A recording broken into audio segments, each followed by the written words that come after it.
kids in Africa see it. They see a white man in Africa who's superior, swinging from trees, and they see no Africans. And they see gorillas being the ones they relate to. Is it promoting white supremacy? I never seen any black people in Disney's movie. I can't think of any Disney movies that have black people that are good. Disney has very, very few Asian or Asian American characters in their children's films. And that's probably why the Siamese cats really stand out for me. The question is, what type of stories get invented, circulated, perpetuated in the public imagination, and why? We have no obligation to make history. We have no obligation to make art. We have no obligation to make a statement. To make money is our only objective.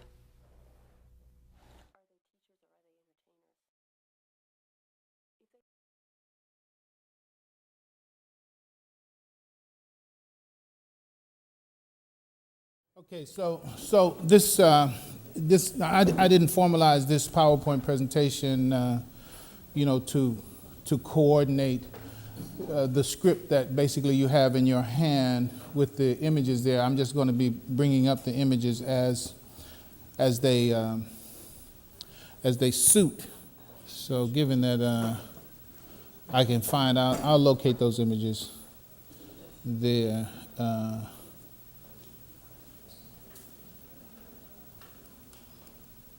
Here's one for you, so you can keep your eye on that for a minute. Yeah, not both of them. You don't think about. I can't read my notes if you do that. So follow along with me then on the notes here, and we'll just proceed as follows. So looking at there, page 1, you should have 4 pages, double-sided, and those of you who are at home, and of course on the email list, you have them in your email. So to begin, we just played the piece Mickey Mouse Monopoly, Disney Childhood and corporate. It should be and corporate. Well, they said corporate. I say and the corporation. And the last part of that piece was Michael Eisner, the former CEO of Disney Corporation. He says, we have no obligation to make history. We have no obligation to make art. We have no obligation to make a statement. Our only obligation is to make money. It's very, very, very, very important. The point is that Disney is a major influencer and sustainer of the present culture. And again, not just in America, but globally. There are so many of the personalities that we know that came from Disney. Well, let's understand this right here. As a corporation, there's this piece that you should get. You should get there's a book, and it's also a video documentary, and you can watch the whole thing on YouTube as well. It says, over the last 150 years, the corporation has risen from relative obscurity to become the world's dominant economic institution. Eminent Canadian law professor and legal theorist Joel Becken contends that today's corporation is a pathological institution, a dangerous possessor of the great power it wields over people and societies. And he goes through, I think it's called the DSM, is it DSM-4? It's called DSM-4? Okay, what it does, it gives the explanation of what is a disease, what's not a disease, what's pathological, what's not pathological. Well, he actually walks through in his documentary each one of the things, that the attributes and the qualities of a psychopath. Each one of the attributes of a psychopath, and he demonstrates that corporations, by and large, fit the description of psychopaths. Their behavior is psychopathic, and inshallah we'll get to more of it. I didn't want to be too tight on this because there's so much to say, so many places to go. But let me go ahead and say this to you. If you haven't seen this book, I recommend that you find it. Paul Levy is the author, Levy, and Wetiko, Wetiko, Wetiko, the greatest epidemic sickness known to humanity, right? Now, Wetiko, Wetiko. Very brief reference pointing to Johnny Depp when he was in that character, the Lone Ranger. He was the Lone Ranger. He was the Indian Tonto in Lone Ranger. The underlying theme and thesis and the thing that he was, quote unquote, going after and concerned about was this wetico. It has different names, but short version, shaitan. That's just the short version of it. Qualities, attributes, etc. that's described regarding shaitan. That is what wetico actually stands for. He's written an entire book about it with details and the like. And so I'll stay where I am now, and then we'll keep moving. We'll come to more of that. But the point is that Disney is one of those corporations. Disney is one of those corporations that is pathological. I mean, literally.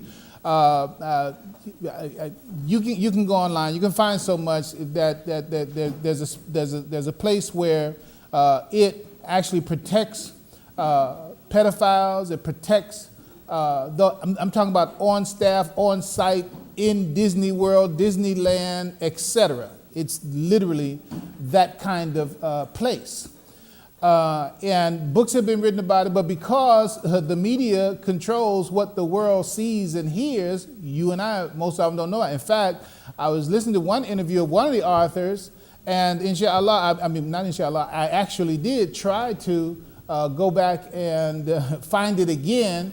Then I couldn't find the interview again, where the guy had written the book, so I couldn't even remember the title of the book. I thought I had bookmarked the page, but that's all history now. The point is that this book, we'll get to that. This book, The Mouse That Roared, this was the guy that was interviewed in a part of the small piece that we played. And he said, well, what is it? I'm living in a police state. So he details the very thing he speaks of here. His name is Dr. Henry Giroux, spelled Giroux. He explores the surprisingly diverse ways in which Disney, while hiding behind a cloak of innocence and entertainment, strives to dominate global media and shape the desires, needs, and futures of today's children. I refer you to the Quran. I believe it's 4:119. If you have a Quran, you can look at it. I'm pretty sure that's the right number. It's the one where Shaitan says, I will create in them false desires. I will create in false desires and deface the fair nature, right? That is what Disney does, and that is what Shaitan does. And the satanic aspect of Disney, and among the other things, just look, let's take it back here. You see how they have a halo and a quote unquote devil's tail on there to tell you that it's Beauty and the Beast. It's to tell you that there's some goodness in it, or there's some innocence there, but the evil is hiding behind the innocence. Okay, so the idea of Shaitan himself, that's what most of the world does not understand, including the Muslim world. We don't really understand Shaitan, because if you haven't changed your perspective or your definition or your perception of Satan, then you're still carrying in your mind the horned, red, goatee-tailed creature. And that's Satan. You said that's Satan. So you know Satan is here when they look, or he or it or whatever looks like that. Well, that's one of Satan's greatest tricks, to tell you who Satan is, and it ain't him. It's not the one that he knows he is. So that's a deception. Another famous quote is that one of the greatest victories of Satan is to convince people that there is no Satan. The problem is that, and that's when I speak about the wetico, I'm not going to spend a lot of time there, but the idea of understanding that Shaitan is a condition that comes up in the human being once they get off of the human pattern. When they get off of the human pattern, then the potential to become a devil, a Shaitan, in the fullest sense. There's no restriction, there's no hold, there's no limitation. And so having lost that connection with that original nature, then desires, passions, appetites take over, and having no guide, which we call taqwa, having no guide, whether it be the individual or the whole corporation, then as a consequence, it becomes devilish. It becomes anti-human. It becomes inhuman. And that's the opposition that shaitan is to our original humanity. And so once you have leaders in the corporation that have gotten off the rails, let's call it, then as a consequence, the entire institution is being driven by those appetites, those desires, those passions. So that's what you hear from Michael Eisner, the former CEO, when he says, we have no obligation to make history, we have no obligation to make art, we have no obligation to make statements, we only have one obligation, and that's to make money. That's the nature of corporations. And I can say right now, that is what makes for the soullessness of corporations.